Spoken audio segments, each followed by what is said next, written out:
Guys, അപ്പം നമ്മൾ ഇന്നത്തെ വീഡിയോ എന്തെന്ന് വെച്ചാൽ എൻ്റെ അമ്മ ഒരു സർപ്രൈസ് വെച്ചിട്ടുണ്ട്. അപ്പോൾ ആ പപ്പ അത് കൊടുത്തു വിട്ടിട്ടുണ്ട്. അപ്പോൾ അത് നമുക്ക് നോക്കാം. ഓ, ചോക്ലേറ്റ്. ഒരു പാക്കറ്റിലുള്ള കുറേ ഫ്ലേവേഴ്സ് ഉണ്ട് ഇതിൽ. ആ ഫ്ലേവേഴ്സിന് നമുക്ക് ലക്കി ഏറ്റവും കിട്ടുള്ളത്. അപ്പോൾ നമുക്ക് ഇതിൽ ഏത് ഫ്ലേവറാണ് കിട്ടണേ നോക്കാം.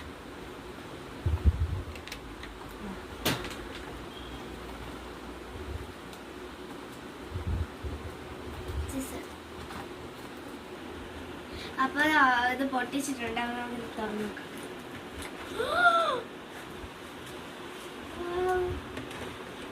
ഞാൻ എടുക്കാൻ പോണ കളറ് ബ്ലൂ. ബ്ലൂയിൽ ഏതായിരിക്കും? ഇത് മറ്റേ കാഷ്നട്ടാണ്.